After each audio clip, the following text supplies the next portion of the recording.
Today we'll be making a split cake filled with buttercream flowers. You'll need 4 layers of cake, all cut in half, and then cake boards that are also in the shape of a half cake. Stick it to a temporary board, pop it into the freezer, and then fill a piping bag with a ball tip Russian piping tip. And start creating your flowers on a baking paper sheet. Give it a good twist left and right, maybe twice if you like, depending how full you like the flowers, and then stop squeezing as you pull up. Take some Maltesers, toss them in gold dust and set them in the middle. Freeze the flowers for a good few hours, and then add your buttercream to your half cake, stacking them together and just making sure that they're nice and tall and they're not lopsided.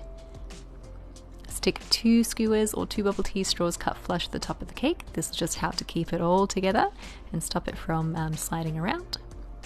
And then create a crumb coat. This will be just that thin layer of frosting all around the cake to trap in the crumbs. And then take a frosting scraper and smooth out the sides. You want to repeat this again with that second cake that we have. Bring the lip of frosting to the middle, freeze for a good 20 minutes, and then apply a white layer of frosting on top, or you could use any other color really. You can color it with gel food color. Smooth it out as we did before, filling in any spaces as you go. And if you want, you can remove that protruding lip on the sides. I'm actually going to keep them there, and I'm just going to polish off the one at the top. Refrigerate for half an hour, and then stick your flowers onto that flat side of the cake. I've just used a bit of buttercream behind each flower. Arrange them in a square and then one right in the middle, kind of like a 5-faced die. And then fill in with rosettes and dollops. Do the same for your other cake, and I am leaving lots of spaces in between there we can fill in with either leaves or our little buds later. For the leaves, I recommend a number 352 piping tip and just placing them right behind the flowers.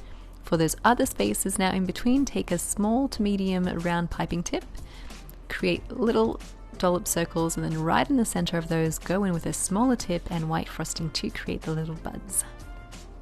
Freeze it one more time for a good 20 minutes, release the cake board from the temporary cake board, and rearrange the 2 halves onto a display board.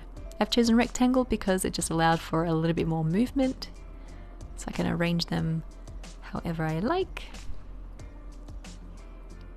And then you could leave it at that if you like, or you could paint in those raised lips with a little bit of gold edible paint. That was just vodka with edible gold luster dust.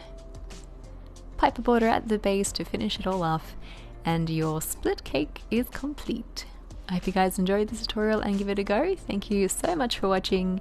I will see you again in the next one.